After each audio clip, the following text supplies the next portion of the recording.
1, 2, 1, 2, 1, 2. Hello, everybody. Hello. We are at round 2. I love seeing all these wonderful people waving at each other. I was saying to everybody, this is just like, Simon describes as a screen dance barbecue. We're all here, we're all family, we're all cousins, so it's lovely to see some of you. Yes, we look forward to that. We all love barbecue. And the weather that comes with it. But so hello cousins, family, uncles, aunties, friends. We are here for our second round of talks today, and so we're going to have, my name is Amari Carter for people who are just joining us, and I'm part of the Motion Dance Collective and also studying a Master's in Screen Dance, and I'm very honoured to be here with you guys today. So, the order for today, we have Ingrid nachstern talking first, and then we have Mia Tihonen and Hanna Karola from Finland talking second, and then we have Natalia Barua and Ora Barua presenting third, and then finally to round us off we have Sima Gonzalez talking fourth. So enjoy everybody. I would like to invite Ingrid to join us now. Please give her a big round of applause.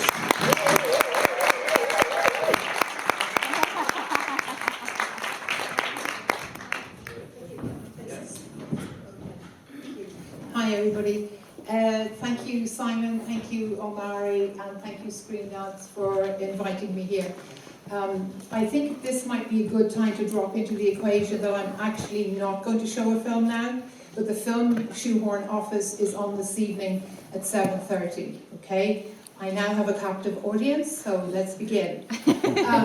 I'm relatively new to this game. First of all, my name is Ingrid nachstern.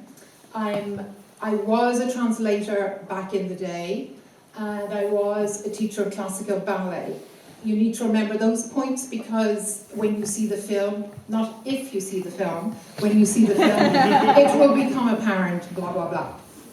So I have made 3 films, and the first 2 were actually 2 30-minute dance works, which we turned into 1 7-minute film and 1 8 3/4-minute film. So you can imagine the learning curve of doing the first film. I'm working with my cinematographer, we have 12 hours to do it. And after 3 hours, I'm thinking, I can't swear here, my God, nothing is happening. Like we have done stuff, but no shot has been taken. And I thought, we've only 12 hours to do this. Anyway, we get to film number 2. We go to Matera in Italy, so I'm a little bit more familiar with the process. But then we had problems with locations and not giving money to people in brown envelopes, I won't say any more. And then my film, which is on tonight, which is the 3rd film, is called Shoehorn/Office. And that actually was not a live dance film first, and came in my head, came in shots and images. And I think, I'm not judging my own work, but I think as cinematographically speaking, it maybe works better in that sense. Okay, I'm now going to do a Mitch talked this morning and dropped the thing, and I think that's really good because I don't know how to work the 2 hands. Okay? So I'm just going to have a little sip of water, sort of talk among yourselves for a sec. Okay, tiny little drop. Okay, I'm on page 2. Page 2, the process. Okay, the process is very mysterious, and it isn't, okay? So the best way I can describe it is actually my life is the process. For example, I like going to cafes, I like going to the theatre, but basically I like listening into people. I like being on my own, no offense, and listening to people, and I get little snippets. Or as I was walking in Manhattan and I overheard somebody saying, oh, her apartment is smaller than my purse. I was going to use that in a film, but I can't now because you all have it. Anyway, back in the day, I was really, really uptight when I was a choreographer. And I used to edit everything that came into my head before it got onto the page, thinking, oh, I wonder is this going to work, and oh gosh, maybe that's not quite on the topic, and maybe I shouldn't be putting it down, la la la. And I think part of the problem was my children were small at the time, and everything else got done except the choreography. So then I had the idea, okay, let's do Monday morning choreography. But that kind of led to the thing of, quick, it has to happen now, and if it's not happening, God, that's another week gone, and blah, blah, blah. Okay, Ingrid matures, I get a little bit older, my children are older, and I'm now going backwards and forwards between Dublin and London, and I have a system, particularly when I'm in London, between 9 and 10 a.m. in the morning. I'm so cool now, I sit down, and if the radio is on and Radio 4 comes on with something, so I think Kwame Appiah, Kwame Appiah or something like that. He's a nice a Ghanaian philosopher. So I thought, okay, this is better than doing my stuff. Anyway, normally from 9 to 10, if something happens, it happens. And I jot down everything that comes into my head in relation, obviously, to what I'm working with. And if I go away for 6 weeks and then come back, and then find, hey presto, the same images, the same text is coming up, I think I'm onto a winner here. So I'm going to I'm going to keep that. This, of course, is completely different to what happened pre the shoot of the last film. The 7 weeks prior to it was like madness. I said to my husband, unless somebody dies, do not contact me. 7 weeks working night and day, 9-day rehearsal, 2-day shoot, and torrential rain on one of the days. So, that's a totally different thing than the kind of, artist sitting there calmly. That's number 2. I'm just going to have a water. You have time to breathe. Okay. Inspiration. So as I was saying, I go to the theatre, I watch films, I go to galleries. And a few years ago I went to an exhibition, a Degas exhibition. I was trying to figure out how I could do this, but now I have the microphone, I can't do it. Anyway, the little dancer of 14 years is standing in 4th position and pretend my other hand is at the back, okay? So I saw this image and didn't really think much about it. And then when I get to my first film, hey presto, Michael, my dancer of 50, is standing on a table with his hands behind him. I'll stop talking for a sec. And we get him to rotate 360 degrees. And that image came directly from Degas. So thank you, Degas. And there's no rights issue there or anything. So I read newspapers, novels. Okay, page 4. Inspiration. So, inspiration for my first film, Table Manners / Stopping at Red Lights, came from reading about a man in the north of England who started a killing spree. And he just drove through the villages and shot people dead. And an eyewitness gave an account that he came to the traffic lights and stopped because the lights were red.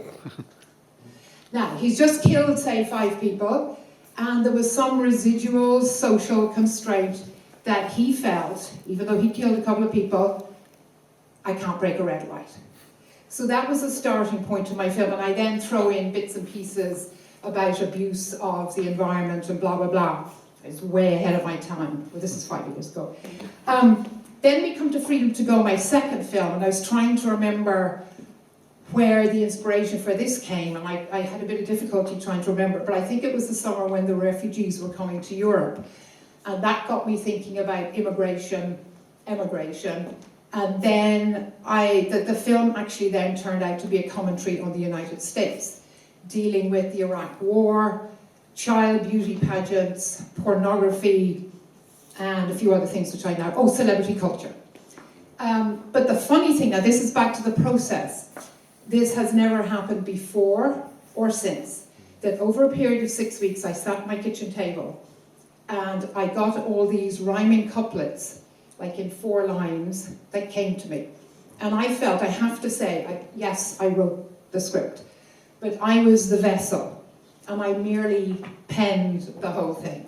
Now when we came to make the film, because obviously you can't use everything, I didn't use some lines of it, but the lines that I did use, I didn't change in any way.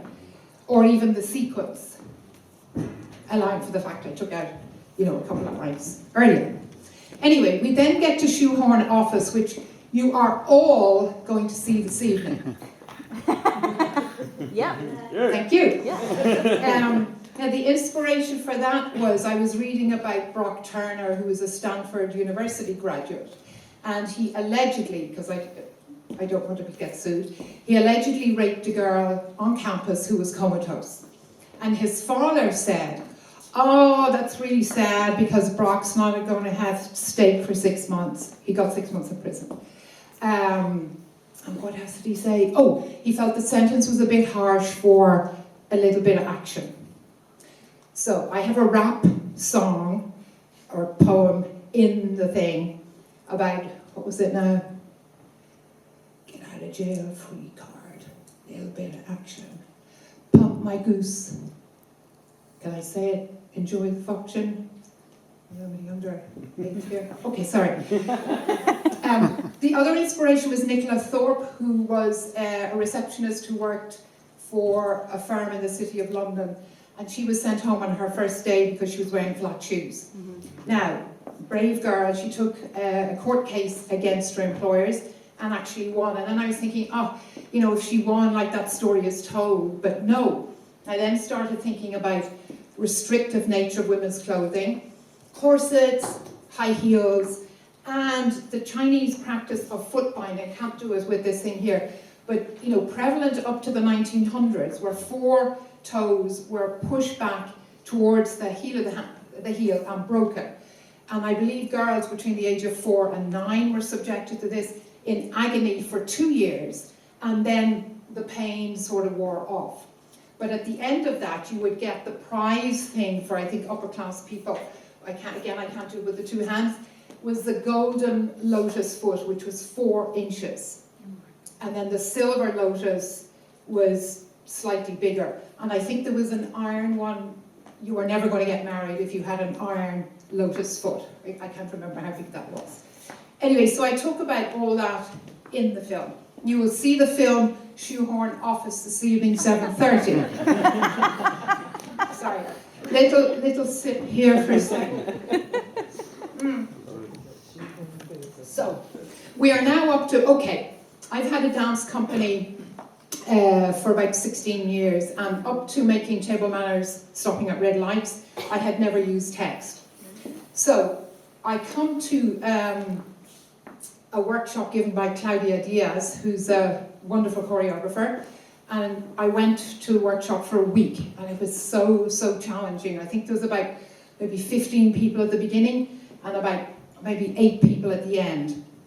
And she said things about my work that I didn't like. Well, I think she said, actually, all your work is representational.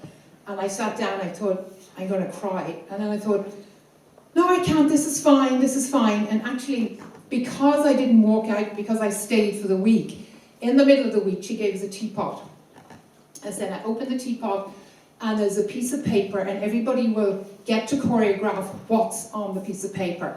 I got pollution is bad for the environment. Oh my God.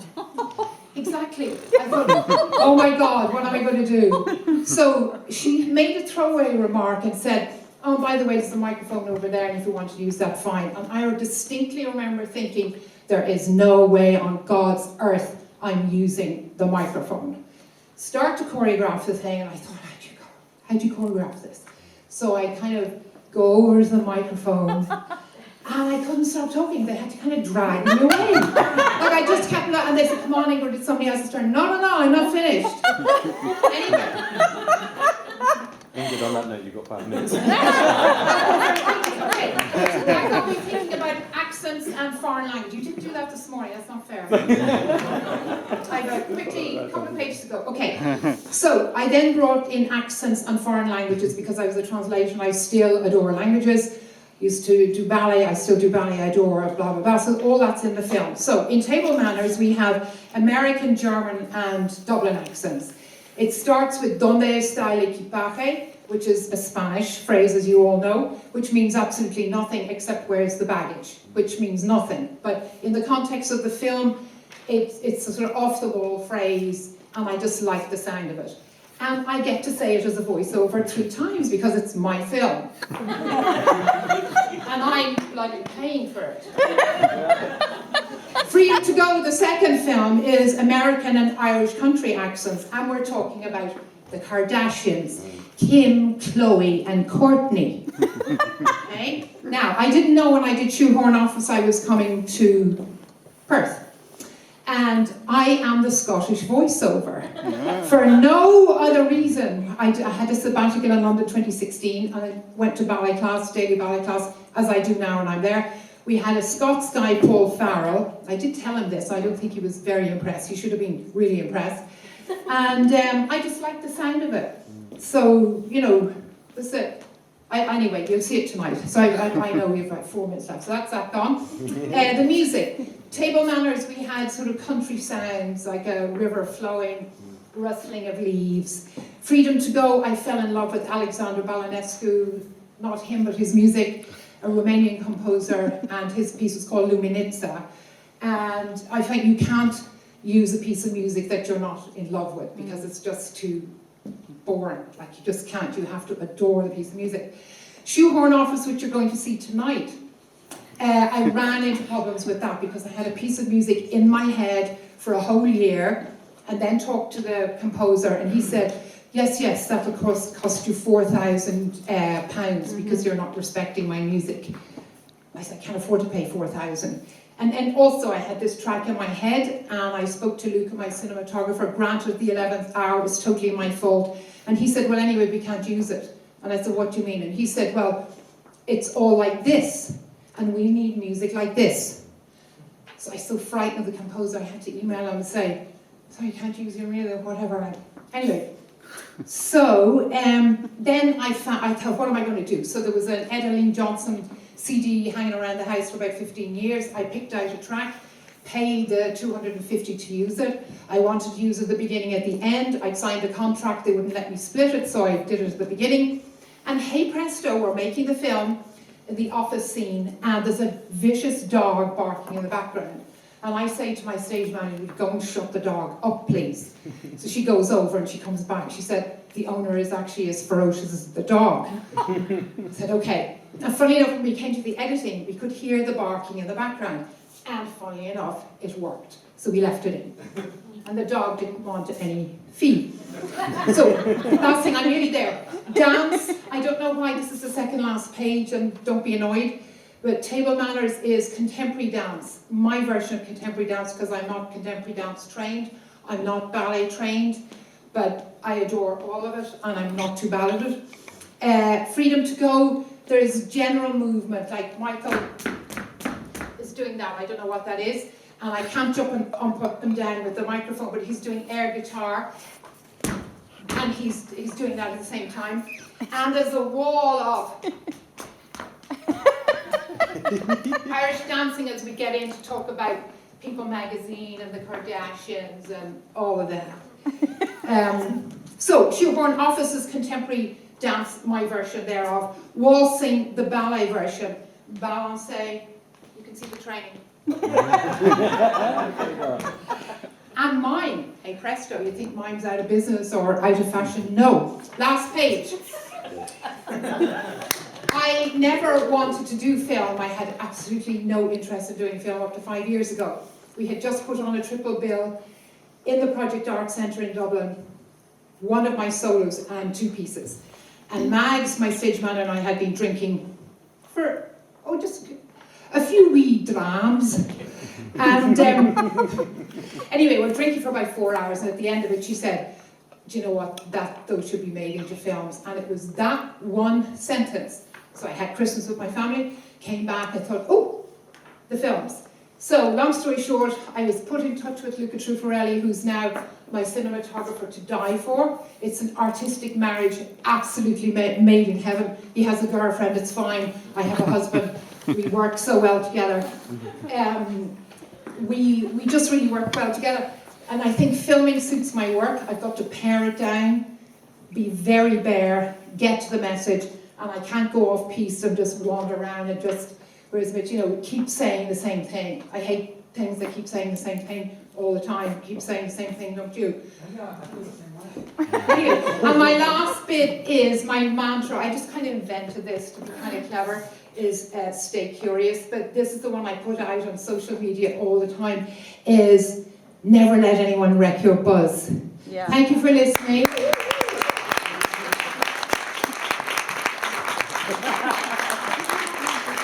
Thank you so much, Ingrid. That was amazing. Thank you.